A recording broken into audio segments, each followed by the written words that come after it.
सोलापूर जिल्ह्यातील खऱ्या बांधकाम कामगारांना न्याय मिळवून देण्यासाठी महाराष्ट्र कामगार सेनेने व खऱ्या बांधकाम कामगारांनी डॉक्टर बाबासाहेब आंबेडकर पुतळ्याजवळ भव्य निदर्शने केली।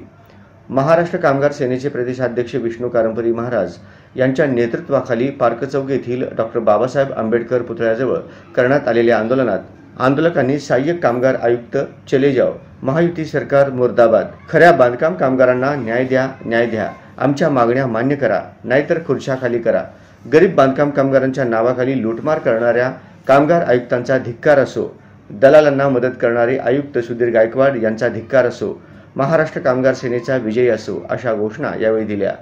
यावेळी माध्यमांशी बोलताना विष्णू कारंपरी महाराज म्हणाले की सोलापूर जिल्ह्यामध्ये 2 लाखांच्या वर बांधकाम कामगारांची नोंद झालेली आहे।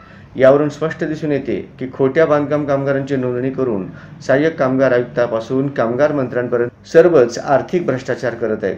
नाव कामगारांचं, गाव सरकारी ते सत्ताधारीपर्यंत या खोट्या कामगारांच्या नोंदणी करण्यात इथे संबंध आहेत।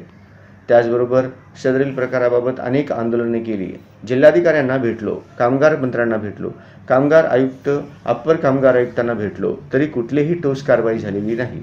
म्हणून खऱ्या बांधकाम कामगारांना न्याय मिळवून देण्यासाठी नोंदणी प्रक्रिया व योजनेचे कामकाज थांबवावे, अन्यथा दिनांक 24 एप्रिल 2025 रोजी आमरण उपोषण करण्याचा इशारा विष्णू कारंपरी महाराज यांनी दिला आहे।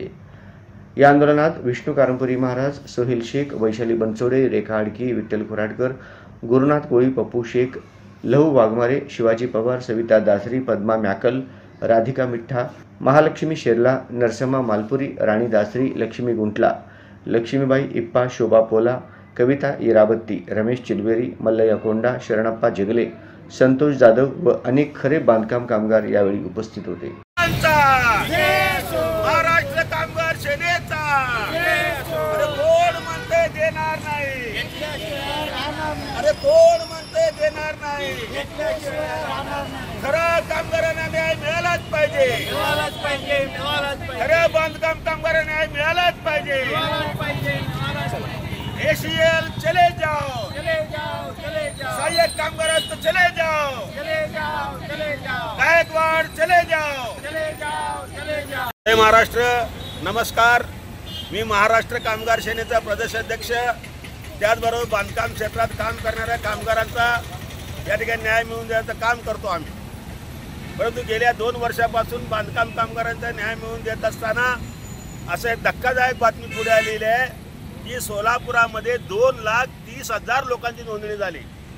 इतके बांधकाम कामगार कुठनं आले म्हणून वारंवार जिल्हाधिकारी साहेबांना, कामगार मंत्र्यांना, कामगार सचिवांना, माननीय सहाय्यक कामगार आयुक्तांना, अप्पर कामगार आयुक्तांना मी म्हणलं यामध्ये सर्व नोंदणी सहाय्यक कामगार आयुक्त व त्यांच्या कार्यालयातील बगलबच्चे अधिकारी आणि दलाल लोकांना मिळून हे बोगस नोंदणी चालू आहे।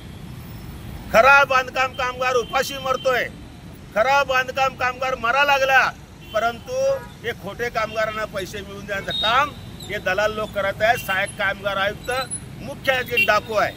म्हणून या बाबतीमध्ये खरा कामगारांची नोंदणी असलेली सर्व कामगारांची आतापर्यंत झालेल्या सर्व सोलापुरातील कामगारांची फेर तपासणी करा आणि तोपर्यंत या ठिकाणी चालू असलेलं काम, नोंदणीचं काम बंद करा, अशी आमची मागणी आहे।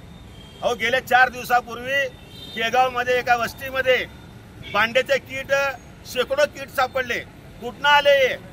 या ठिकाणी सहाय्यक कामगार आयुक्त किंवा त्या ठिकाणी गोडाऊनमध्ये ते दिलं पाहिजे, परंतु देगावमध्ये एका घरामध्ये शेकडो भांड्याचे वाटप करणारे किट आलेत। ते सगळ्या त्या ठिकाणी असलेले आम्ही व्हिडिओ काढला, जिल्हाधिकाऱ्यांना दिला, त्यावेळी पोलीस खात्याला गुन्हा दाखल झाला, तरी सुद्धा काही करत नाहीत। यावरून या महाराष्ट्रातील हे सरकार जे आहे, महायुती सरकार, हे बांधकाम कामगारांचा पाठीमागे राहून बांधकाम कामगारांच्या नावाने लुटालूट करत आहे, जनतेचं, सरकारचा पैशाचं लुटालूट करत आहेत। जोपर्यंत आम्ही या बाबतीत न्याय मिळणार नाही तोपर्यंत आमचा लढा चालू होणार नाही। आता या ठिकाणी आम्हाला बाबासाहेबांच्या जयंतीचा सप्ताह आहे, पोलीस खात्याने परवानगी दिली नाही, तरी देखील त्यांनी आम्हाला सहकार्य करून थोडं बहुत सहकार्य केलं म्हणून आमची मागणी तुमच्यापर्यंत पोहोचवतो। आणि तोपर्यंत ज्या दिवशी बाबासाहेब जयंतीची मिरवणूक संपेल दुसऱ्या दिवशी या ठिकाणी आमरण उपोषण बसण्याचा इशारा देतो आणि आपला भ्रष्टाचार संपवतो। जय हिंद, जय महाराष्ट्र।